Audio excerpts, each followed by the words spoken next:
მოგესალმებით მეგობრებო.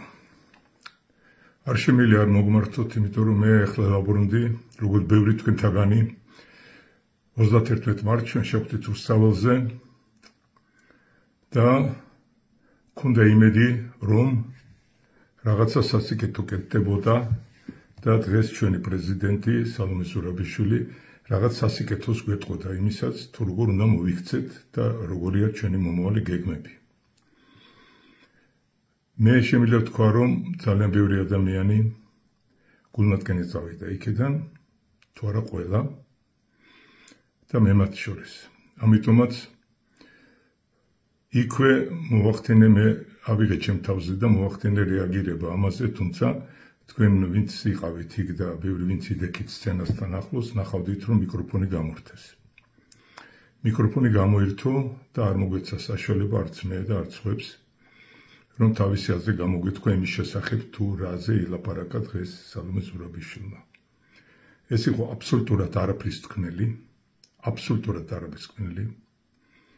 რაღაც პლატფორმის შექმნა, რომელიც როდესღაც უნდა იმუშაონ და როდესღაც რაღაცა მოყვება. როდესღაც დრო ჩვენ არ აგვაქვს ბატონებო. ქვეყანა უკვე დღეს არის დაღუპვის პირას. მე ვერ ხვდები როგორ შეიძლება ამდენი ხანი ადამიანს თქვას, რომ ჩვენ ის სწორ გზაზე მივდივართ, რაღაცა გეგმები გვაქვს და ეს გეგმა თურმე ყოფილა რაღაცა პლატფორმის შექმნა, რომელიც მომავალში შეიძლება რაღაცა შედეგი მოგვცეს. ჩვენ ვეღარ დაველოდებით ამას. ვერც ჩვენ ვერ დაველოდებით, ქვეყანა იკარდება, ვერც ის მშობლები, ვისი შვილებიც უდანაშაულოდ ზიან ციხეში. ამიტომ საჭიროა ქმედება.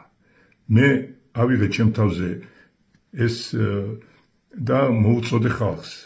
მაპატიეთ თუ რაღაც ზედმეტი მომივიდა, მაგრამ სხვა გზას მე პირადად ვერ ვხედავ.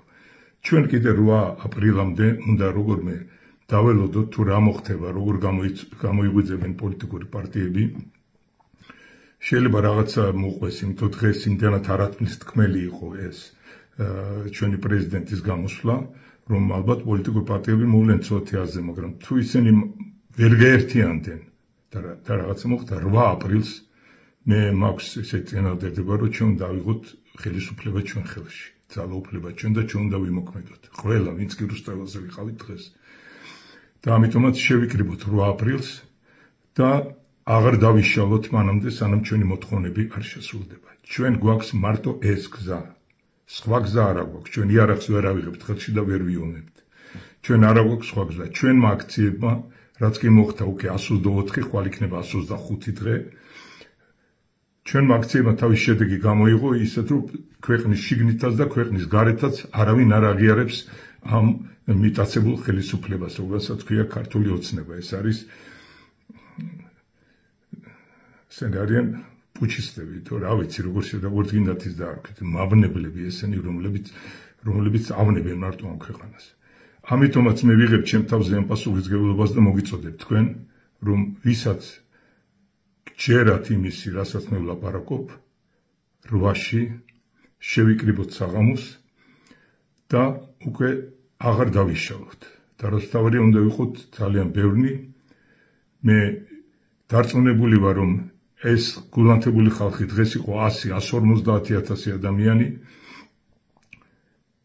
ძალიან ბევრი გამოჩნდება ამის მომხრე, რომ დავიცოთ ჩვენი ქვეყანა. თორე ჩვენ ქვეყანას ხელიდან გვაცლიან. დღევანდელი დღე მე ვთვლი, რომ იყო დივერსიული დღე. დღეს იყო იმის ცდელობა და რომ არა რაღაცნაირად ეს მოწოდებებისა ცდელობა იყო, რომ ეს ხალხი დაშლილიყო და ყველა უიმედოდ წასულიყო სახლში. მეგობრებო, არ დაკარგოთ იმედი.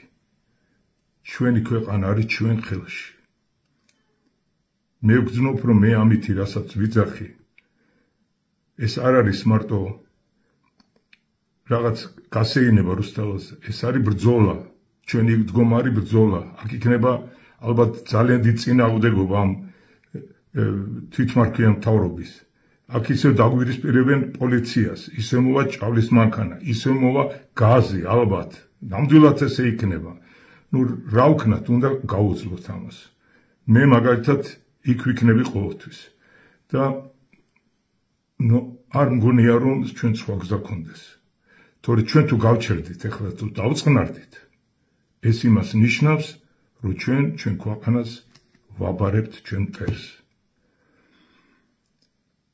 არ ვიცი, შეიძლება მე ეხლა ვერ აგიხსენით ის, რასაც მე გრძნობ, მაგრამ მე დარწმუნებული ვარ, რომ ძალიან ბევრი ჩვენთაგანი ამას გრძნობს და ზუსტად ასე უყურებს, იმიტომ რომ იმ მშობლებსაც უნდა გვერდში დადგომა, არ შეიძლება ესე უდანაშაული შვილები რო ყავთ ციხეში და ამ პლატფორმის იმედით ელოდონ კიდე თვეები და შეიძლება წლები და ისა და თურმე აქ რაღაც კიდე ახალი არჩევნებისთვის რაღაც მზადება. ახალი არჩევნების დღე უნდა დაინიშნოს უკვე ეხლა, აი ჩვენ რო გამოვთ ქუჩაში და რო დავდგებით იქ და რო აღარ დავიშლებით. უკვე იმანამდე აღარ უნდა დავიშალოთ, სანამ არ დაინიშნავენ არჩევნების დღეს.